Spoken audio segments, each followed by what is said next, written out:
પણ દુધરેજની ગાદીની તમને એક વાત કરું, મેં સાંભળેલી, અમારા ગુરુ મહારાજ વાત કરતા, સાચું ખોટું મારો માલિક જાણે. પણ દુધરેજની ગાદી ઉપર આજથી 5મી પેઢી ઉપર રઘુરામ બાપુ હતા. આજ કનીરામ બાપુ છે, એની પહેલા કલ્યાણદાસ બાપુ હતા, એની પહેલા ગોમતીદાસ બાપુ હતા, એની પહેલા જીવરામ બાપુ હતા, અને એની પહેલા રઘુરામ બાપુ હતા. 300-350 વર્ષ આસપાસ મારા અંદાજ મુજબ આ બનેલી વાત. અને અમારું એ દુધરેજ છે ને, એમાં અમારા દરબારોની વસ્તી છે, અને તેથી રાજા છે. એ દરબારનું કઈક કામ લઈ અને મેવાડમાંથી કોક ચારણ આવેલા, કોક ગઢવી આવેલા. એ વખતે તો બાપુ માલધારીનો દીકરો હોય, ચારણનો દીકરો હોય, દરબારોના કાર્ય કરતા, દીકરીઓને તેડવા જવાનું હોય, હકપણ કરવાનું હોય, લેવા મૂકવા બાપુ તેથી.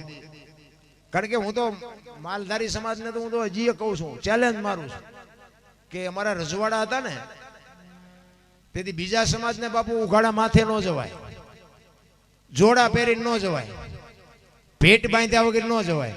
અને બાપુ રબારીનો દીકરો હોય ને, રહોડા સુધી એમના માયલો જાય ને કોઈ રોકે નહીં બાપુ. આટલી બાપુ દરબારું હારે એને મેળ હતો.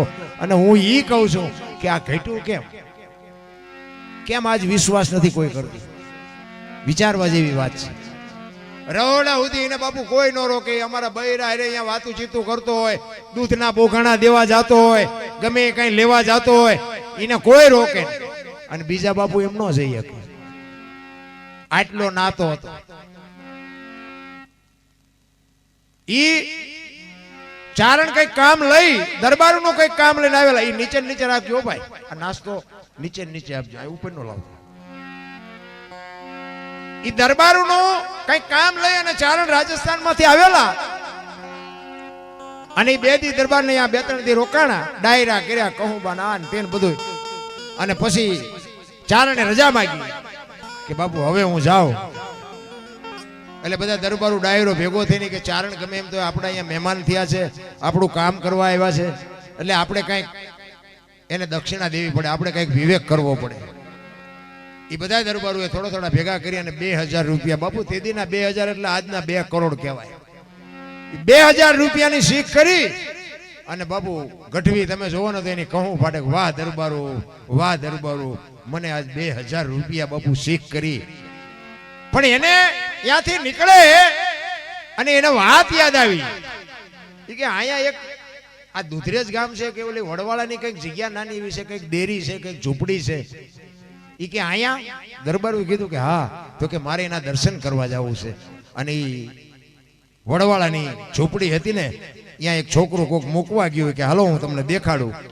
એ વડવાળાની જ્યાં જગ્યા હતી ત્યાં રઘુરામ બાપુ બેઠા છે અને અહીંયા આવ્યા અને રામ કર્યા, આડાવાળા આટા મારીને બેઠા. અને બાપુ પૂછે છે ચારણ,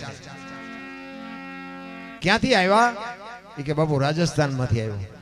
કેવા છો? એ કે હું બાપુ ગઢવી છું, ચારણ છું.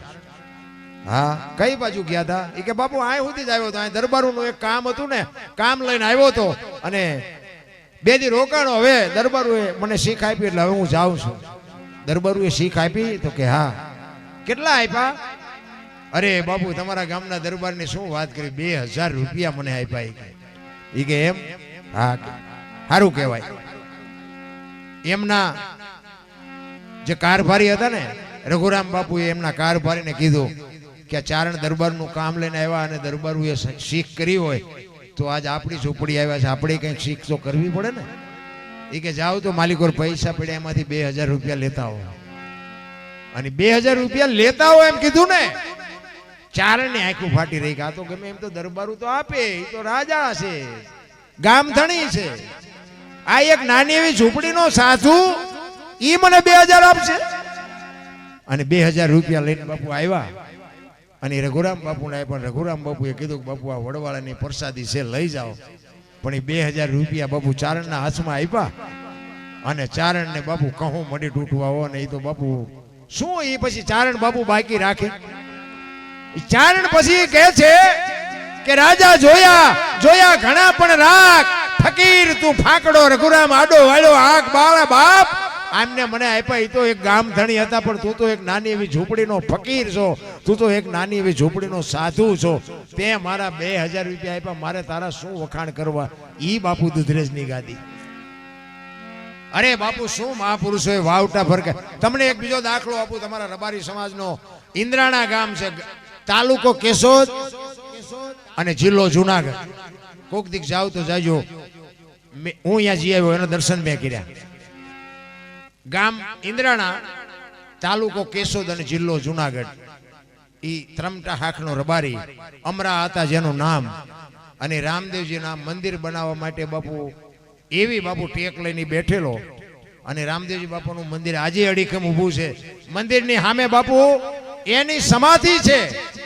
પણ હું અહીંયા ગયો, શું બાપુ સંતોના ભજન પડ્યા છે. તમે કોક દીક બહાર નીકળીને આંટો મારો તો તમને ખબર પડે આ ધરતીની શું તાકાત છે. એમના દીકરાનો દીકરો મારી હારે આવ્યો, એને બધી મને વાત કરી. ઈ કે જો આ મારા દાદા અને આ એનું મંદિર એને. અને પણ બાપુ એને બધી વાત જે મને કરીને, ઈ કે આજે કોઈ માલ ઢોરને કઈ તકલીફ હોય, કોઈ માણાને તકલીફ હોય તો આજે અમારા દાદાની કે માનતા લઈને આવે ને બાપુ આજે કામ થાય છે. આ એક રબારીનો દીકરો એક ઇન્દ્રાણા ગામના બાજુમાં સીમાડાની માલિકો એક ડેરી છે, રામદેવજી બાપાનું મંદિર છે. આજ માનતા રાખો ને બાપુ કામ થાય. એને કેવું ભજન કર્યું છે. એમના દીકરાના દીકરાએ કીધું મને કે બાપુ તમે ક્યાંક પ્રોગ્રામમાં જાઓ ને તો એક મારે તમને એક વાત કરવી છે કે એક થોડીક ભલામણ કરજો. કે મેં કીધું શું? ઈ કે આ વગડામાં છે ને એટલે અહીંથી બધા માનતા કે દર્શન કરીને વિયા જાય છે. કોઈને ખબર નથી કે એમનું કુટુંબ અહીં રહે છે. એટલે તમે જરાક એક જાહેર કરી દેજો કે એનું કુટુંબ અહીં રહે છે, કોઈ રોટલા ખાધા વગરના ન જાય. બાપુ એના દીકરાએ મને ભલામણ કરી. આ મારા દાદા જેવું અમે નહીં કરીએ કે, પણ એ કે મારા દાદાના નામથી જો આટલું કામ થતું હોય તમે બટકું રોટલો તો ખવડાવી શકી ને.